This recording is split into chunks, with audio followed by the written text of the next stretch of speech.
নমস্কার, travel with বিদ্যুৎ চ্যানেলে আপনাদের সবাইকে স্বাগতম। আমরা যাচ্ছি আজকে দয়াপুর। কি ওটা একটা বিয়ে বাড়ির নেমন্তন্ন আছে, আমাদের বিয়ের নেমন্তন্ন। তো পুরো জার্নিটা তোমাদের সাথে শেয়ার করবো, তোমরা দেখতে থাকো। আমরা পৌঁছে গেছি স্ট্যান্ডে। এখান থেকে অটো, ম্যাজিক সব যাবে গদখালি। তো এখান থেকে আমরা গাড়িতে উঠে পড়েছি। আমরা এখান থেকে যাবো গদখালি। গদখালি গিয়ে ওখান থেকে বসোবা। আচ্ছা, গদখালি থেকে খেয়া পার হয়ে আমরা বসোবা যাবো। এটা ক্যানিং মাতলা সেতু। এখান থেকে প্রায় 1.5 ঘন্টা মতো লাগবে আমাদের গদখালি পৌঁছাতে।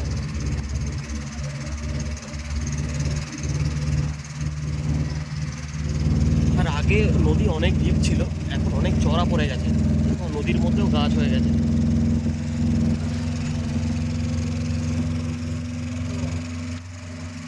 অনেকটা বড় সেতু।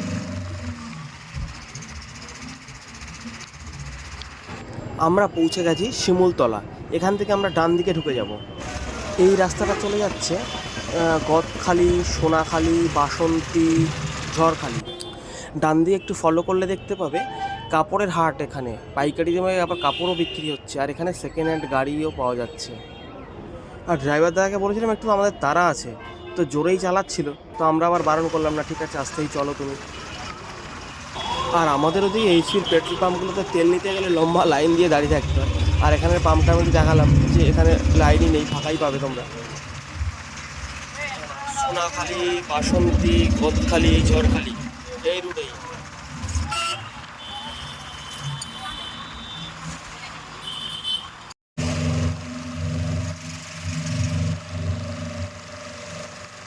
অনেকটা পথ পার করে চলে এসেছি আমরা। এবার এখানে আসছে এখানের কলেজ, যেটা হচ্ছে সুকান্ত কলেজ। গ্রামের মধ্যে কলেজ হলেও কলেজটা বেশ পরিপাটি করে গোছানো সাজানো।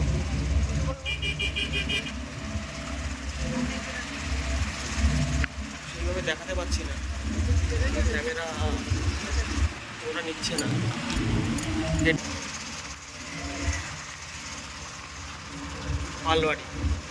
মালবাড়ি এখান থেকে 2 কিলোমিটার।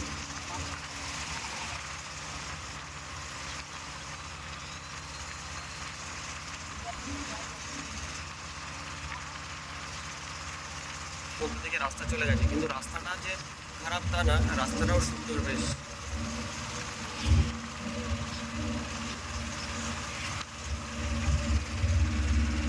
ছোট ক্যাফে টাইপের, সন্ধেবেলায় মোটামুটি ছেলে মেয়েদের আড্ডা এখানে থাকে প্রতিদিনই। এই বাসন্তী ব্লকের সব থেকে বড় রাধাকৃষ্ণের মন্দির। আর পাশেই আছে ITI কলেজ। আর মন্দিরটা খুব সুন্দর, আর অনেকটা বড় জায়গা নিয়েও মন্দিরটা। পরে একদিন চেষ্টা করবো এসে ভিডিও করার জন্য এই মন্দিরে একটা। প্রচুর চাষ হয়, নার্সারি, হ্যাঁ, গাছ। আর এদিকটা দেখো, পুরো এলাকাটায় সবুজে মোড়া।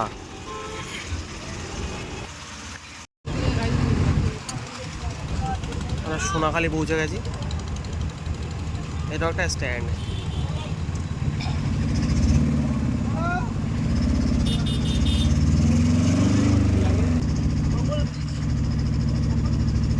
ব্রিজের নাম হচ্ছে মোগল ব্রিজ না হোগল ব্রিজ বললে? হোগল ব্রিজ, হোগল সেতু। এটা হচ্ছে হোগল সেতু, সোনাখালি। এখান থেকে নদী একদম কাছে। আর যারা সুন্দরবনে যাও তারা এখান থেকেই যেতে হয় সুন্দরবনে। আমরাও সুন্দরবনেই যাচ্ছি, কিন্তু আমরা স্থলপথে যাচ্ছি। আর যারা লঞ্চে করে যাও তারা তো এখান থেকেই লঞ্চ ছাড়ে সোনাখালি থেকে।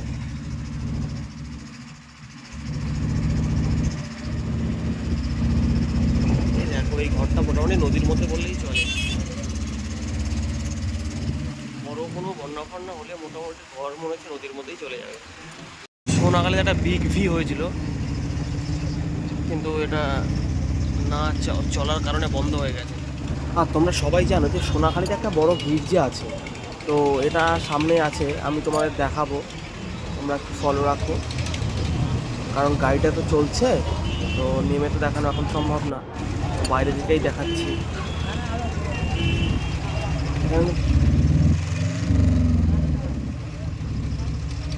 25শে ডিসেম্বর এখানে খুব বড় করে অনুষ্ঠান হয়, মোটামুটি বহু দূর দূর থেকে লোক আসে, আর বাজি প্রতিযোগিতা হয়, প্রচুর পরিমাণে বাজি ফাটে, এই পুরো এলাকাটা জুড়েই প্রোগ্রামটা হয়। Government property.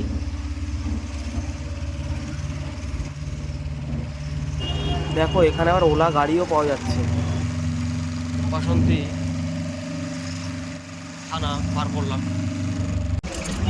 প্রায় কাছাকাছি পৌঁছে গেলাম। আর ট্যুরের গাড়িগুলো দেখো, গাড়ি আছে দু সাইড থেকে প্যাসেঞ্জার নামিয়ে দিয়ে। যারা পার্সোনাল কার নিয়ে আসতে চাইছো তারা আসতে পারো, ওখানে পার্কিংয়ের জায়গা আছে, কোনো প্রবলেম হবে না। চলে এসছি, এবার নামছে এরা, দেখো এরা উঠে গেছিলো উপরের ছাদে। এবার এখান থেকে একটুখানি হাঁটতে হবে, হেঁটে বোর্ডে উঠবো আমরা। আর গাড়ি থেকে নামতেই আমাদের চেনা পরিচয় দু একজনের সঙ্গে দেখা হয়ে গেছিলো, একটু কথাও বললাম, বলার পরে হেঁটে হেঁটে চলে এলাম ঘাটে। এসে দেখি বোট দাঁড়িয়েছে, তাড়াহুড়ো করে যখন উঠতে গেলাম তখন ওরা বললো না, এটা তোমাদের ঘাটে যাবে না। এবার গোসবার বোট কখন আসবে সেই অপেক্ষায় দাঁড়িয়ে, কিছুক্ষণ দাঁড়ানোর পরে একটু ঘুরিয়ে ভিডিও করলাম ফোনে, করার পরে আমি বসে পড়লাম একটা ভাইকে ফোনটা দিয়ে, তুই তাহলে একটু ভিডিও কর, আমি একটু বসে পড়ি। আর ও ক্যামেরাটা আমার দিকে করে আমার ভিডিওটাই করলো প্রথম, তারপরে ট্যুরিস্ট লঞ্চগুলো দেখালো, লঞ্চগুলো সব দাঁড়িয়ে আছে ঘাটে এসে। আর এটা তো আসছে ট্যুর কমপ্লিট করে, দেখতে দেখতে বোট চলে এসছে আমাদের। তো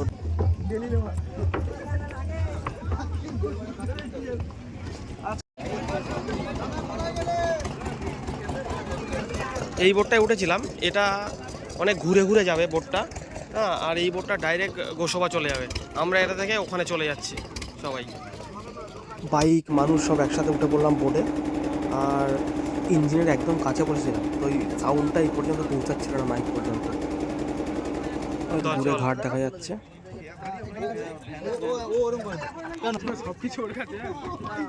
বোট থেকেই নেমে পড়লাম।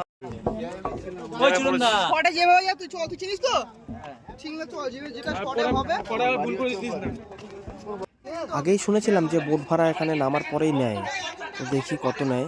তবে যে 5 টাকা করে দিয়ে দেখ। চলে এসেছি, মোটামুটি দুপুরবেলা, বাজার বন্ধ। আর একজনকে জিজ্ঞাসা করলাম যে এখান দিয়ে টোটো স্ট্যান্ডটা কত দূর, তো বললো না অনেকটাই হাঁটতে হবে, মিনিট 5-7। তো বাজারের মধ্যে দিয়ে হেঁটে চলেছি।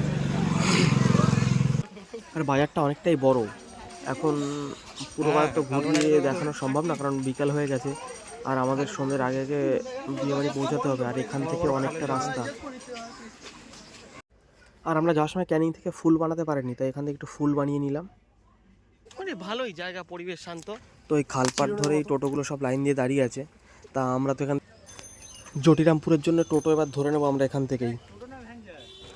টোটোতে প্রায় জটিরামপুর ঘাটে যেতে এখান থেকে প্রায় 30 মিনিট মতো লাগবে। টোটোতে সব হয়ে যাবে।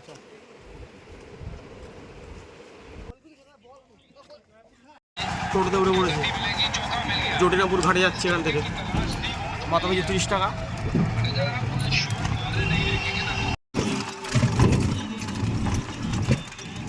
গ্রামের মধ্যে দিয়ে রাস্তা, আর রাস্তাটা খুব একটা ভালো না, মানে টোটোটা মানে প্রচণ্ড ঝাঁকাচ্ছিল, ক্যামেরাটা ওই জন্য খুব নড়ছে, ঠিকঠাক করে দেখাতে পারছি না। এখানে পাড়ার মধ্যেও দু একটা গেস্ট হাউস দেখা যায়, যারা ঘুরতে আসে তারা নদীর কাছাকাছি থাকতে চায় অনেকে, তারা এখানে থাকে অনেক সময়। সুলভ শৌচালয় করা আছে এখানে নদীর ঘাটের কাছে। আর প্রায় নদীর রাস্তায় চলে এসেছি, নদীর ভেরি ধরে হাঁটছি আমরা। বাইকও নিয়ে এসে কেউ এখানে রেখে যাচ্ছে, কেউ আবার বোটে করে পার করে নিচ্ছে বাইক।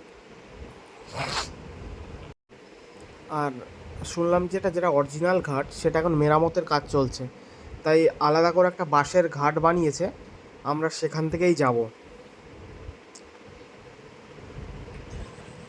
চলে এসেছি, আর একটা ভাই আমার পেছন বললো তুমি হাঁটো, আমি একটা ভিডিও করে দিচ্ছি তোমার। দেখতে দেখতে বোটও প্রায় দেখছি আসছে, বেশিক্ষণ আমাদের দাঁড়াতে হয়নি, বোট চলে এসছে, বোটে উঠে পড়ছি।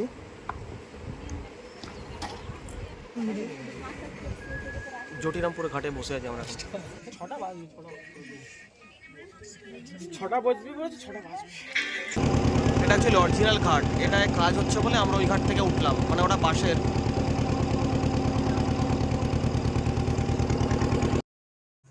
এখান থেকে এই লঞ্চগুলো চলে যায় জঙ্গলের সাইডে টুরিস্টদের ঘোরাতে।